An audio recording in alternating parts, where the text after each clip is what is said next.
India right now is walking a real tightrope, isn't it, sir? Because on one hand, India has these very strong cultural relations with Israel. We have seen the close personal bonhomie on display between Prime Minister Modi and Benjamin Netanyahu. But India also has equally strong ties with Iran, especially over trade and economics. Yeah. For the last 2 years, ever since Russia invaded Ukraine, we have seen India doggedly sticking on to its stand of non-alignment, of not bowing down to either world order, whether it be the Western or the other. But this is perhaps the first biggest test so far of how much India can take a stand. India can walk the tightrope without actually having to take a stand. Well, you rightly said that India has good relations with both Israel and Iran.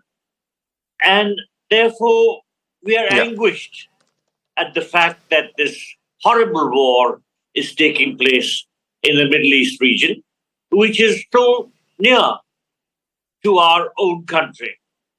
Now, India has steadfastly espoused its belief that we believe that the world is one family.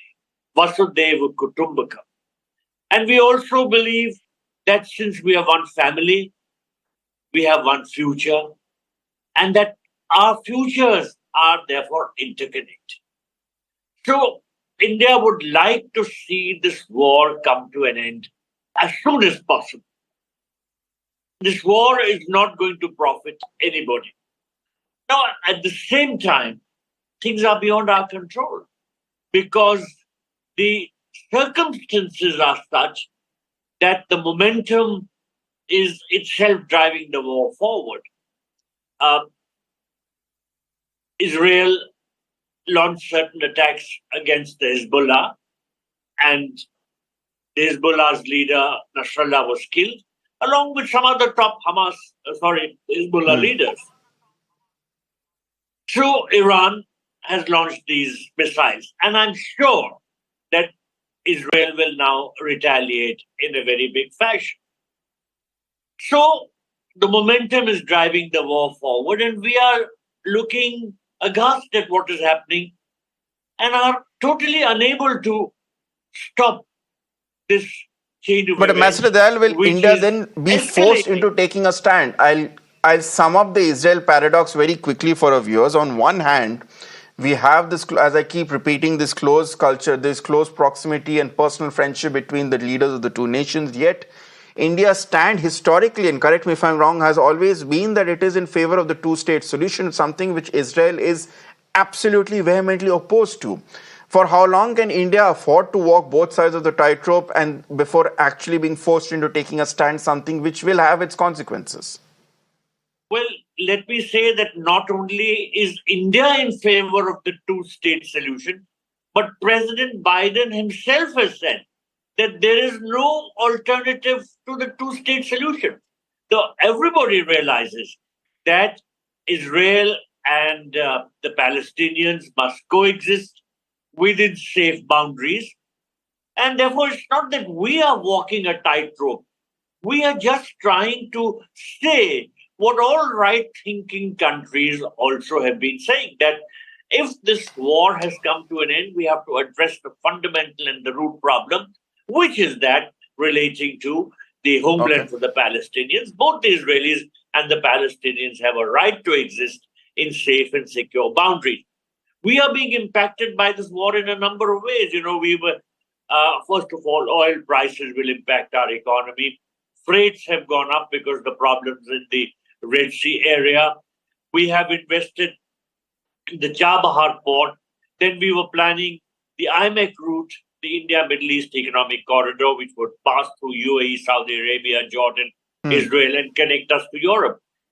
So all that is adversely affected. India wants this war to come to an end soon, but there is very little that we can do directly in this regard. I think I have time for one last question. So let me hope that I can put that across to Aina Tanjan.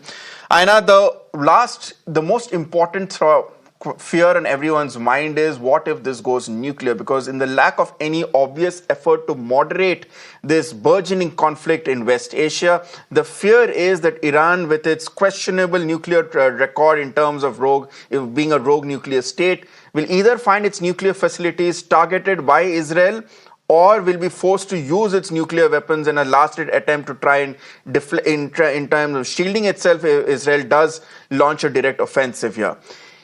With much of the world nation and the world powers being divided on the spectrum, is there a genuine fear of the nuclear threat becoming a reality? Aina Tanjan. Yes, but remember, the worst kept secret in the world is that Israel has at least 120 nuclear weapons and the means to make 80 more.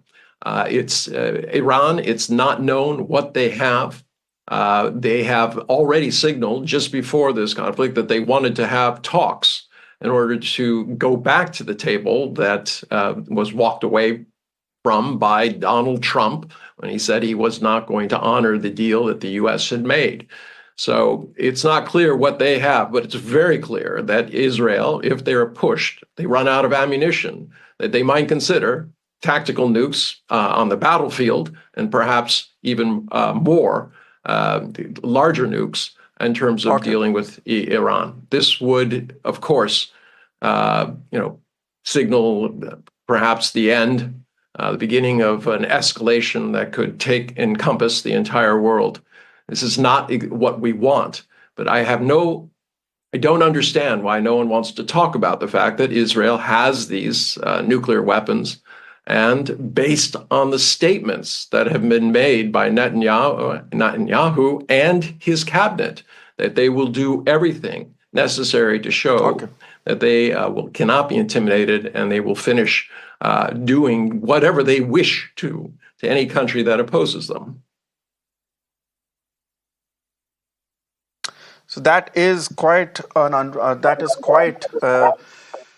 cautious note to end it on. That note, on the debate, the fact still remains that the nuclear option is very much on the table, and we are talking of two nations who have shown that that no option is really off the table when it comes to desperation in terms of counter-reacting and hitting back.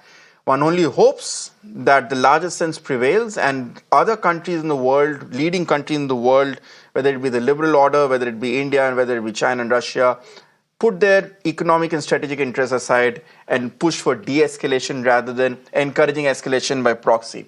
Dr. Harrison, Prabhu Dayal, Avi Melamed, and also Aina, thank you so much for joining me on this very illuminating discussion on the global mirror.